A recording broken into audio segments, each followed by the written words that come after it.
the best way to learn copy is to be writing a high volume. Even if you've got a name like Grant Cardone, even if you're like the biggest guy in online business, if you don't stack enough value into your offer, they're not going to buy.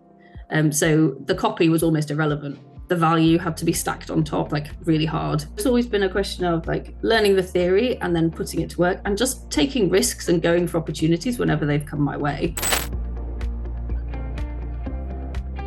All right, what is up, folks? We got another amazing X Factor podcast. This time with Anna Iveson. Did I get it correctly? Iveson? You did. I think you're the first person that's ever said it right first time. So yes, good on me. Yeah, all right. Exactly. So this I get Anna on because she shares one of my deep passions and loves, which is copywriting. She has worked with Grant Cardone, including probably a lot more wonderful people. And just want to exchange some ideas. What was it like working behind the scenes? What has she discovered? How did she get herself into this crazy world of written persuasion? So the people that get into this entire field and niche always have very interesting stories. And how was it like? What did you discover, etc.? So we're going to deep dive. We have no idea where this conversation will go, but we let it flow. And Anna, welcome to the show. Oh, thank you so much for having me. I'm excited for our conversation. Awesome, Anna. So can you let us know a little bit about how you got into this crazy, colorful world of copywriting? Because just not really the typical path that one would choose right after high school, college, or wherever you are. No, so I definitely did not start copywriting right after college, although to be honest, I kind of wish that I'd even known it was a thing straight out of school, because I feel like I wasted a lot of time in my career before discovering it. So I actually worked in banking when I came out of university. So wow. I studied French and Italian to degree level. And then I went to work for Citigroup in Canary Wharf in London because they needed someone to cover Italian clients. But about 10 years later, I got pregnant, had my first child, and realized that the hours that I was working, I was going into work at 6:30 in the morning, not finishing till 6:30 in the evening. It just wasn't going to work around childcare. So I gave up my job. I was going to be a full-time stay-at-home mum, but not surprisingly, I kind of got bored. So I started actually writing a mum blog. That was how I was introduced to the whole online space. I just wanted to document my experience and then share some other things that I was learning as a new parent with people in my local community. And I discovered that I actually had a knack, just totally self-taught, for driving traffic to my blog site. And then people started coming to me and saying, like, wow, how are you able to get so much attention on social media? How are you driving people to your site? So I kind of started off getting interested in social media marketing, which then snowballed into learning how to write copy. And yeah, I took on my first paid client probably about 5 years ago. And then it's just gone from there, really. What were some of the methods? So you got me interested in I have a knack for driving traffic. So you have you're a banker, and then now you're a full-time mom. So how are you able to drive traffic? What were you doing on your blog just early on, despite probably not studying much about this, but kind of like what was working for you? So I started off just doing organic Facebook. I had a Facebook page that was connected to my blog site, and then I was just driving traffic that way. And what I realized was, when I shifted the language from talking about what I had on my site and what I'd done or what I'd written to talking about the audience and what they were going to get out of visiting my site, then I was getting these amazing reach stats and amazing click-through rates. And it was just a question of trial and error. Like, I'd write something and then I'd realize that the top 2 lines weren't pulling people in. So I'd go in and edit the post, and then the stats would improve. And so I just sort of learned by trial and error, really, and by being curious and not beating myself up when something didn't work. Wow. So so when you started to dive into this idea of copywriting, what was the main inspiration? Were you like thinking like, hey, you know what? I seem to be writing articles using languages and words. They seem to be really hooking people, and you want to pursue that. And if so, then what were some of the early inspirations you had when you dived into studying this? Well, I took the AWAI course. That was my entry-level drug into the world of copywriting, like many people. So that hooked me into it. And I actually managed to get my first copywriting client as a referral from somebody who'd been following my blog. When I sort of started to shift my content, she sent somebody my way who said, hey, I think you could help this person. I recommended you to her. And I honestly had no business taking that client on. I was so green. But I thought, actually, do you know what? I'm just going to charge almost no money. I think I charged her like $300 for a full launch. That was like the sales page. page, Wow. the pre-launch copy, all of the like webinar promo emails, all the follow-up emails, everything. Like I worked on it for months, and I only charged her a couple of $100 because that was all I was comfortable charging at that point. And just doing that was an amazing experience. And then just one after the other, I kept getting these referrals through. I honestly don't know how it happened, to be honest. Wow. Everything was word of mouth. And I just got some incredible clients, gained some amazing experience, and it was all very organic. Wow. Probably should launch a course on that. I have no idea how these people keep coming to me. Wow. Exactly. I think there's a happy problem that people want to have. That is pretty crazy. Let's take a look at your working together with Grant Cardone, which is pretty famous in the space. How did that come about? And did it catch you at a time where you felt prepared, not prepared, and just walk us through that amazing story? Well, I don't think anybody really feels prepared to work for a titan like Grant Cardone. You go in there feeling not qualified, not like you're not going to meet up with your teammates and everything. But I actually landed the gig through a mutual contact of ours, Kevin Rogers. He, about probably a year and a half, 2 years ago, became the exclusive hiring agent for Grant Cardone. And because I'd always had a good relationship with Kevin, he tapped me up and said, "Hey, I've got this gig. I think it would really suit you. Why don't you go for it?" And at first I was like, I don't know, like Grant Cardone's style is very like hard hitting. I'm a mother of 3 children from rural North Yorkshire, which is a very it's basically in the middle of a field. How am I going to write in the voice of a 65-year-old guy from Louisiana who sells like pretty like hardcore business programs? But I went for it, landed the gig somehow, and it was an amazing opportunity. How exactly did you land the gig? like what did you say? Certainly, yeah, there must have been something right. So we had to do a couple of test projects. One of them was to write some emails, and then the other one was to write a sales page. So we had to pick one of the products in either Grant or Elena Cardone's product suite, and then basically write a pitch for it, and then submit that for feedback from the copy chief.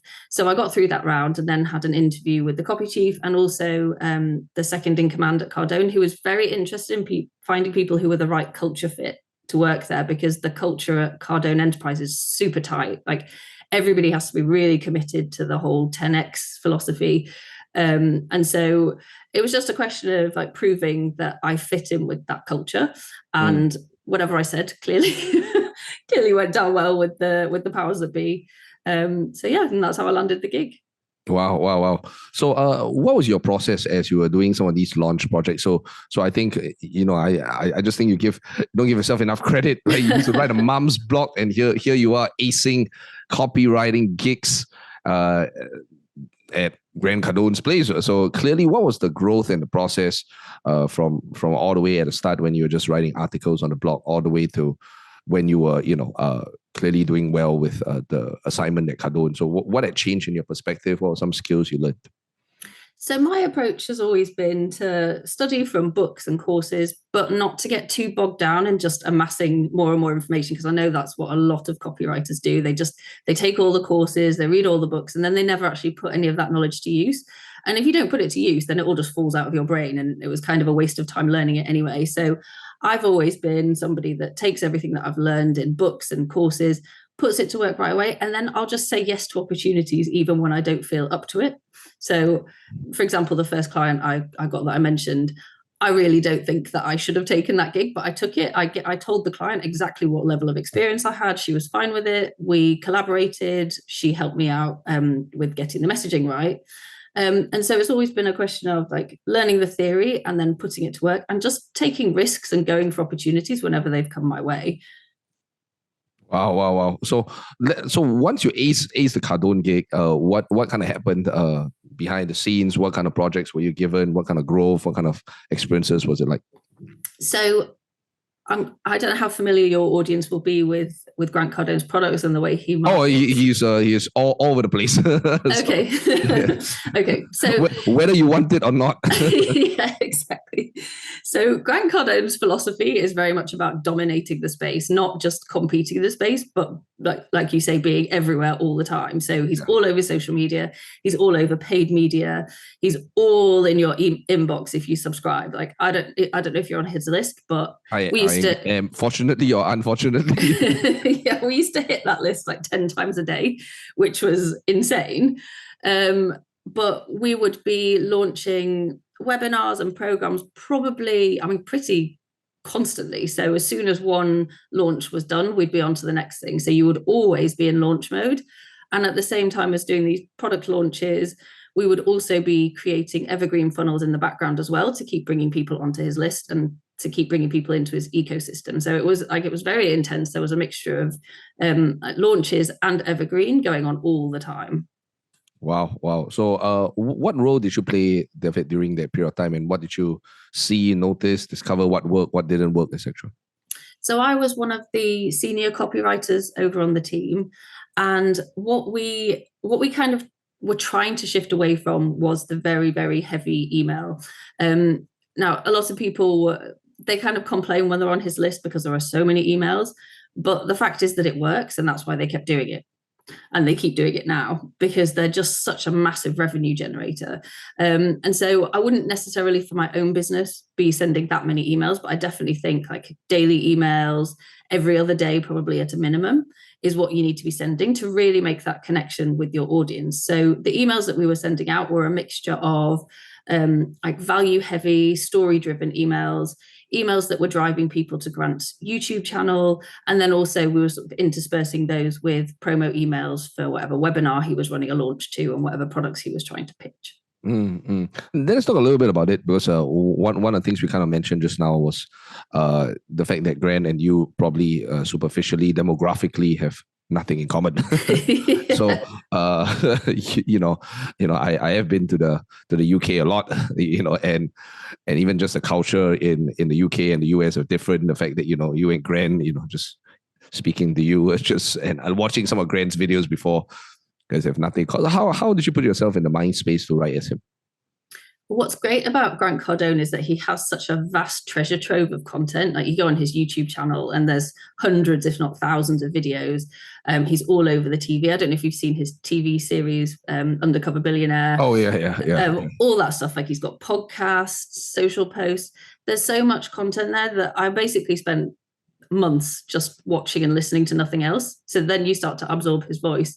And I think it reached a point where my husband was so fed up of me talking about 10x and trying to teach my children 10x, because a lot of what he teaches is so valuable for people that It is true. I was trying really hard to instill those values in my children and teach them about finance and investing and all that kind of thing. And my husband was like, honestly, would you just stop talking about 10x? But that's what it takes to write in the voice of somebody that's so different from you. You have to immerse yourself in it and kind of live through their shoes almost. What kind of copy did you find yourself writing the most? Was it like webinar? Was it social media? Was it email? Was it launch? Or just long form sales copy? And then how was the experience like? Like, what were some of the things that you realized you put into place through your study, etc.? So what was it like? The majority of our time was spent writing email because that was the main revenue driver for the education side of Grant's business. I'm actually a specialist more in cold traffic funnels than I am in email. So I didn't spend as much time doing cold traffic work as I'd wanted to, but we were towards just for everyone listening, what is a cold traffic funnel? Just in case some of the people don't quite understand. Sure. So a cold traffic funnel is the journey that you take a customer through who doesn't know anything about you. So it usually starts off with a Facebook ad or a YouTube ad or an offline ad if that's your preferred strategy. And then you would take them to, it could be a webinar, it could be a free book, it could be a lead magnet, or it could be a low ticket paid product. And then you basically funnel them through. And in the info space, it would usually be to a high ticket product. So that's my core area of expertise, because I actually started off working at a Facebook ad agency doing that kind of work. So we were pivoting more in that direction where we were trying to shift Grant's business model more to evergreen so that he wasn't so reliant on these really email heavy launches. But that was more towards the end of my time there.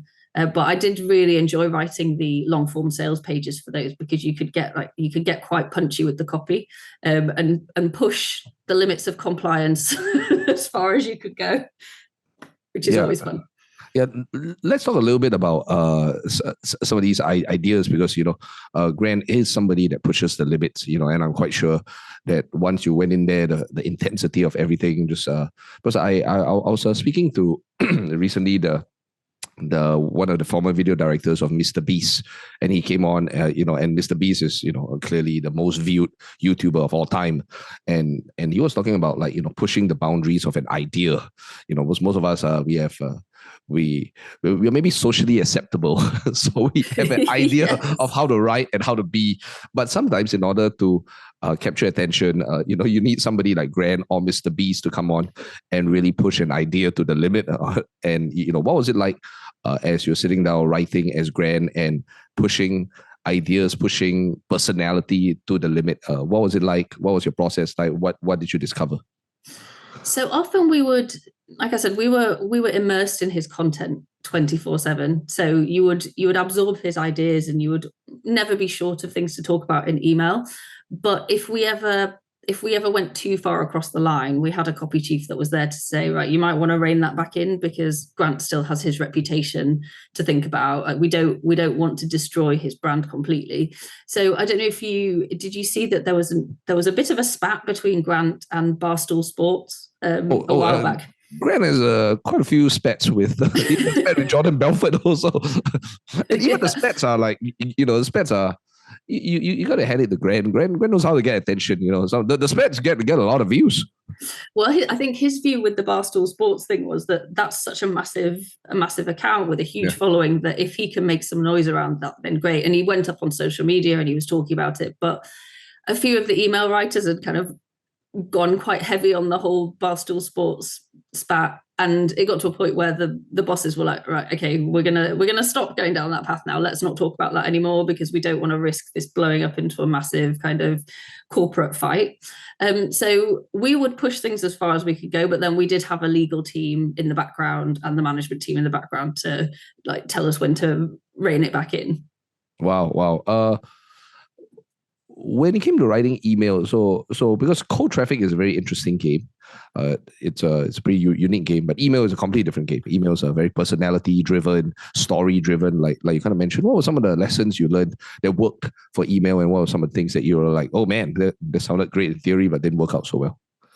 So what we found with the emails was that we would have to send out two different types when we were running a promotion for any of Grant's launches. So we had the short lift note style emails. I don't know if you're familiar with that format. It's basically where it's very direct and very much just directly promoting like a webinar, for example, or a program, and it's maybe 5 to 10 lines long. So we would use those because they were much better for generating click-throughs to the landing page that we wanted to send people to. But we couldn't only use those, even though they were the ones that generated the better conversions, because sometimes, if you're just bombarding people with those kind of emails all the time and not giving them any value, then they're going to unsubscribe from your list. So we would have to alternate those with more of the value-heavy emails where we would teach a lesson, and then at the end, we would sort of pivot the lesson into a pitch. So it would be much more of a soft pitch, but every single email that we sent did have some kind of pitch in it. And then we used to end each email. Are you familiar with the idea of the super signature at the end of emails? Yeah, I think that's where, just so we might be talking about the same thing on different things, but these days I see people do three parts. If you're interested in this, you can go here. If you're interested in this, you can go here. Would it be the same? Exactly that. So we would put at the end of the email, by the way, if you want to work with me right now, here are 3 ways that I can help you immediately. Yeah. Number 1, blah, blah, blah. Number 2, blah, blah, blah. And so we would put those at the end of the emails as well, just so that if people weren't interested in the specific thing that we were promoting in the main body of the email, that there would always be some doorway for people to come in and get to know Grant better. What were some unexpected, but just surprising things that worked really well? And what were some things that worked like completely just like, we should not do that again? I hate to say it, but actually clickbaity email worked really well. Why don't you explain a little bit about that? um, so we would sometimes do. I remember there was one that worked really well where we'd sort of mimicked the kind of email that you get through LinkedIn, which says that somebody's been looking at your profile. So the subject line Wow. was like, "Oh, Grant Cardone's checked out your profile." Oh shit, I can see that working really well. Holy Yeah. moly. Oh. So then people would obviously open up the email, and then we'd put like a little graphic in that copied the LinkedIn brand or the way that looked. But it would then pivot into whatever Grant was promoting. So, I mean, I'm kind of torn about whether I would want to deploy that for anybody else, because I think it's a really risky strategy. But in terms of generating high open rates and high click rates, that did work well. But you've got to be super careful, because you don't want to trigger any kind of spam complaints or I'm anything quite like sure that would trigger some spam complaints. Yeah. Really, I'm pretty sure that would, on all accounts. Okay, okay. Yeah. What were some of the things that you found like didn't really work? Um, So, I mean, we had a huge list that we were working with. It was sort of hovering around 3 to 3.5 million subscribers at any one time.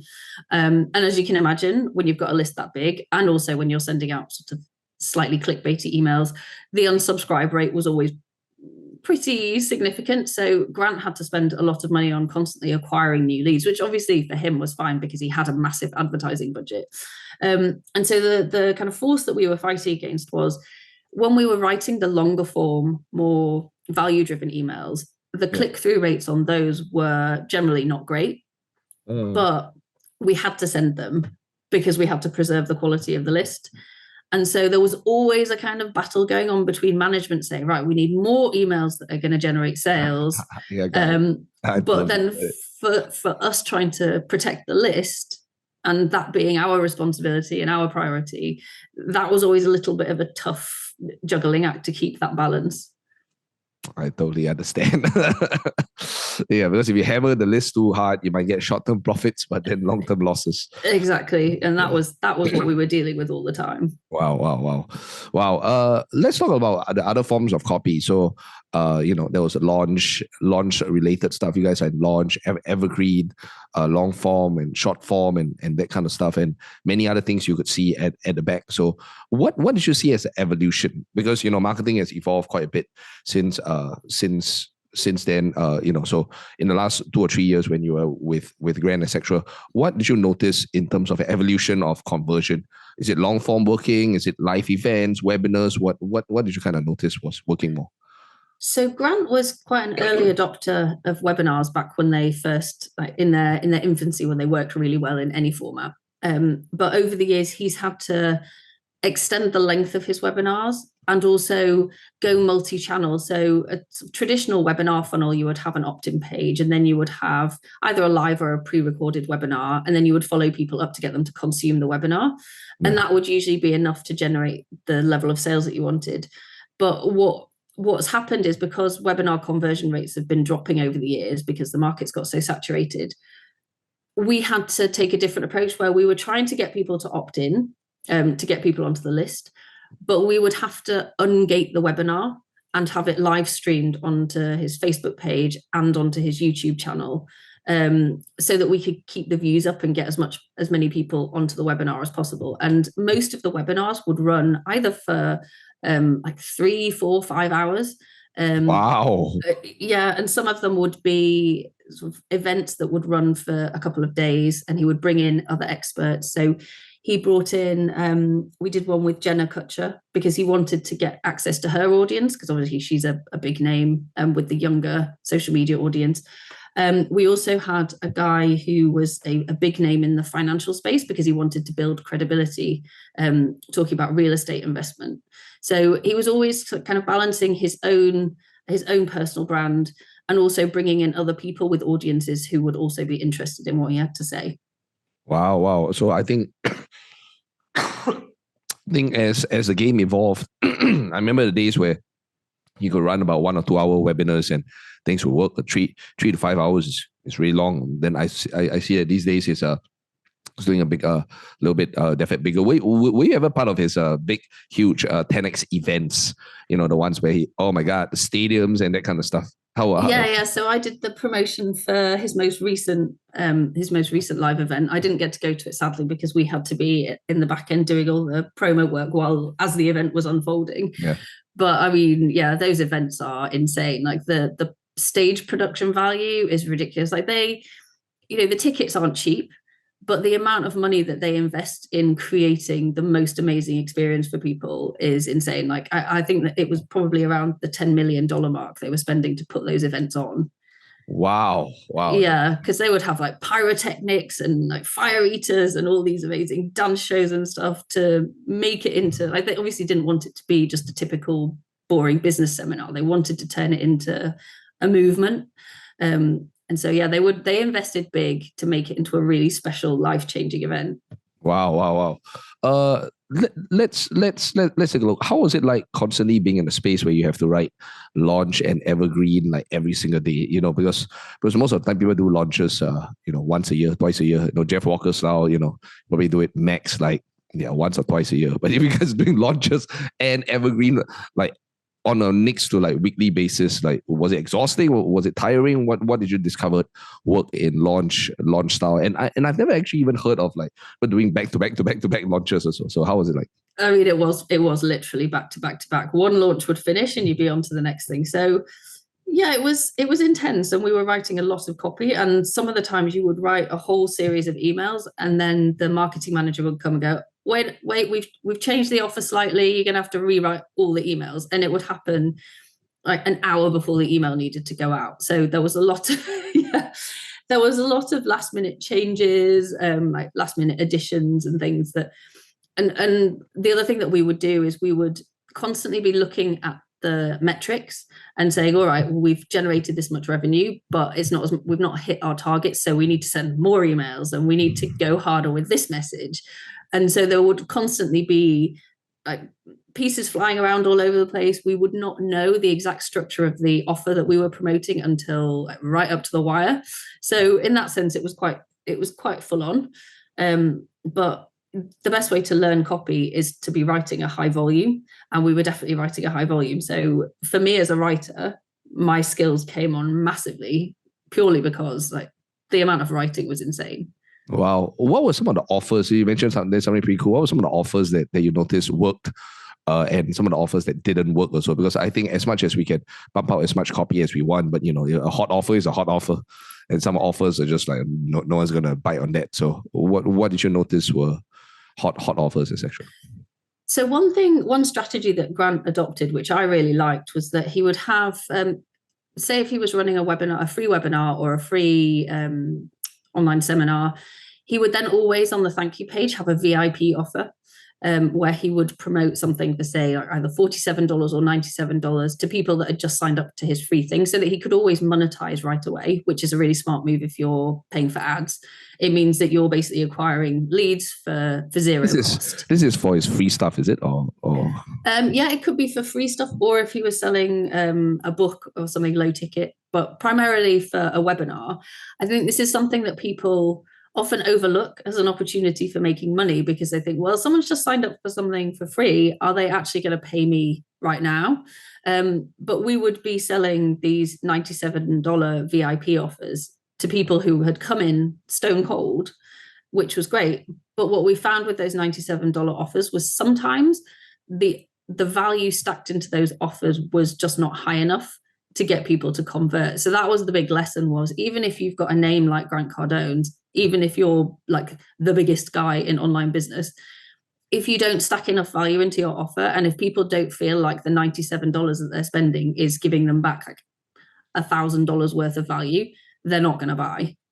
So the copy was almost irrelevant. The value had to be stacked on top, like really hard. And that was a big lesson. Wow, wow. I'm just taking some notes here. So you guys ran ads right to a webinar. And right after they sign up for the webinar, you start selling them 97. Oh yeah. Oh Even yeah. before the 97, even before they came for the webinar.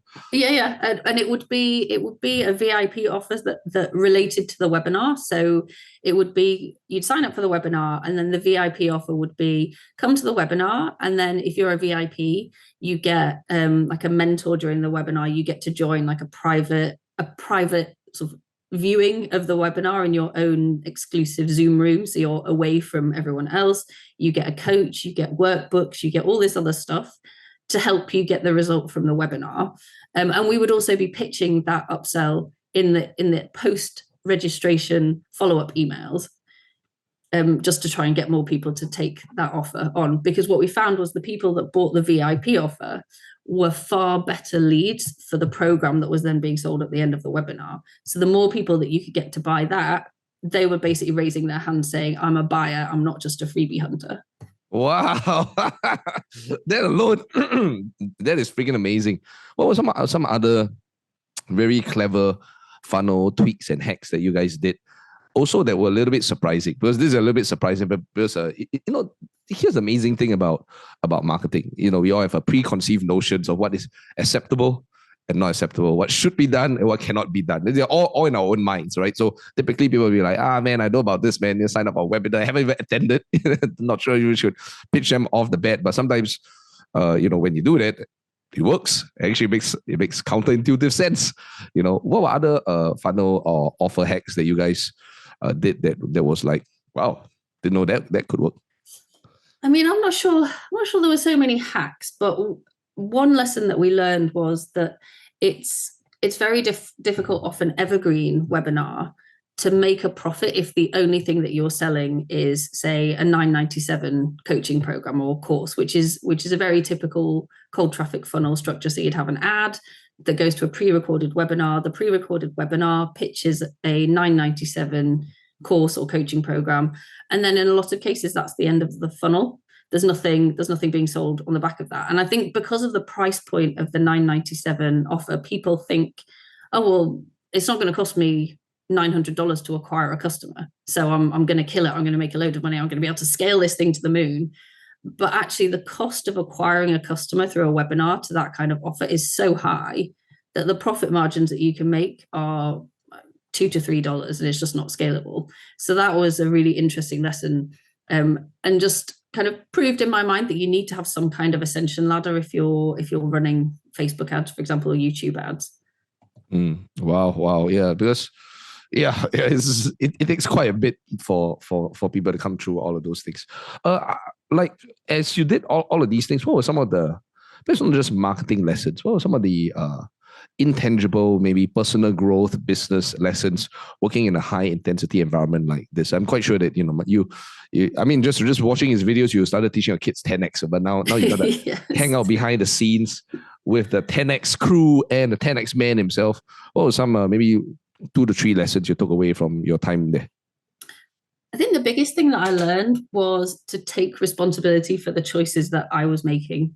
So he's very big on not making excuses, not blaming other people, not feeling sorry for yourself when things go wrong. So not long after I joined Grant Cardone's team, my husband lost his job, which then put the pressure on me to be the sole breadwinner in our family. We've got 3 kids; they're all at private school, so that's quite a lot. That's quite a lot of pressure on my shoulders. But there were kind of 2 ways we could have gone with that. We could have sat there and we could have wallowed and said, like, what happened was really unfair because the circumstances around it were incredibly unfair and very tough. We could have sat there and complained about it, but I think at that point, a lot of the lessons from working on Grant's team had rubbed off on both of us. And immediately after we got the bad news, my husband was on the phone. He was going up and down between London and our home. I have never seen a man hustle so hard to find another job, honestly. And the 2 of us really, we got our heads together. We did everything we could together to sort of secure our finances, make sure that the children wouldn't notice that anything was happening financially for the family. And it's a reason why I'm now in Tokyo. We moved from rural England to Tokyo because of what happened. But for us, it could have been Armageddon. But we took action. We didn't make excuses. We did the necessary. And now we've completely changed our lives. And actually, I think it's probably the best thing that could have ever happened to us. Yeah. Wow. So you guys, you guys lived out 10x in your life. Yeah, exactly. Yeah. It's fantastic. So are you still working with Grant, or have you moved on, and like what does the future hold for you, and what would you look back upon the whole experience there as? So when we made the decision to move to Tokyo, I had a conversation with the team at Cardone, and unfortunately the time difference is just so enormous between Miami and Tokyo that I couldn't make it work. So I'm now working freelance. And what's been interesting since I've moved here is the number of European and American businesses that are now reaching out to me asking for help to market into Japan. And that's without me creating any kind of content on the subject. We all know your special skill. They mysteriously come ever since the farm block days. I don't know how these people come. Maybe you should start a course. Maybe you should start a course on how this happens. I have no idea. They keep coming. Okay. Yeah, it's crazy. I mean, I had like a huge global luxury brand direct message me asking me to help them move into Japan. Unfortunately, I didn't have the bandwidth at the time, but that seems to be like a really big need, is that people want access to the Japanese market, which is obviously massive, but the language barrier is so huge, the cultural barrier is so huge that they just don't even know where to start. So that's the direction I'm heading in, because there's clearly a need. People keep reaching out to me for that, and I'm excited by it because it's such a cool market. Wow. I'm very excited for you. If you could sum up the whole journey, this really unexpected journey, who would ever thought, a gal, working in a bank, fast forward all these years later, would then start a mom's blog and then eventually get tossed into the crazy world of Cardone and, find yourself in Japan. Like, I'm quite sure if I asked you to write a vision board maybe 10, 12 years ago, you would not have planned this out. I'm not sure that you would. It seemed like quite a little bit of a journey. So if you look back, what were some of the marketing and personal lessons that you have picked up so far? I think the biggest thing is just having the courage to take a chance. For us, moving to Japan was a huge gamble, and it could have really blown up in our faces. So I'm actually half Japanese, so you can't tell by looking at me. So I have family here in Tokyo. I have a connection to Japan. I understand the culture and I understand the people. But still, for us to take 3 small children out of their home and out of their school, move them to the other side of the world, away from their friends, and for me to move away from my friends and my family in the UK was a big gamble. But my husband and I are both gamblers at heart, and we'll jump at these opportunities if we feel like there's a better life for us on the other side. Because there's no point wallowing. If you feel like you're not getting what you want out of the life that you've got, then sometimes you've just got to take a leap of faith and put in all the necessary groundwork to make the best of the situation. And I think the other thing that I've learned as well is when you take a massive leap of faith like the one that we did, you've got to always be looking at the positives in your new situation. So there's lots of things that are really hard about living in Tokyo. Like, I speak a little bit of Japanese and I can read a little bit of Japanese, but I'm by no means fluent, and everything is so much harder than it was back home. But you have to look at it through a positive lens always, because otherwise you'll just end up dragging yourself down, and that's not a good place to be in. Wow, fantastic. So Anna, I think this is amazing, just walking us through the behind the scenes. I think there's just a lot of interesting lessons you picked up, just helping people understand the mechanics of, because I love people who have done cool things, because sometimes the perspective they share are very different from theorists. There are a lot of copywriting theorists, they have a lot of ideas and concepts, but they may or may not have actually been there, done that before. But sometimes when you're behind the scenes and you have done it, and then, the stories you tell and some of the perspectives you have is help people, wow, I never thought about that before. That's how, the successful teams do. And, I found it very, very useful. So really appreciate your time. And hope for everybody listening, you get some inspiration. You may or may not have Anna's a special skill to just exist and have luxury brands and copy chiefs reaching out to you, but who knows? But definitely one of the lessons I took away was like just a whole bunch of stuff here, right? Just email marketing, being in a place where you take up great opportunities, take a leap of faith, and really be in good places to learn some amazing things also. So really appreciate your time, Anna. Oh, thank you very much for having me. And if anybody, if I kind of blasted through any of the cold traffic stuff really fast, which I know I did, and is quite technical, if anybody has any follow-up questions, then they're very, very welcome to. Where can they find you on Instagram? Let's talk a little bit about where can they locate you? So the best place to find me is LinkedIn. I have tried and failed at Instagram so many times. I'm just not good at doing dances for reels. So I've abandoned my Instagram profile. But LinkedIn is where you'll find me. So if you just search my name, Anna Iveson, you'll find me. I'm under there as copywriter and cold traffic strategist. Awesome. So if you guys want to reach out, once again, Anna Iveson, LinkedIn and Facebook also. Anna, thank you so much for doing this. And we'll talk to everybody next time. All right. Thank you for having me. It's been awesome.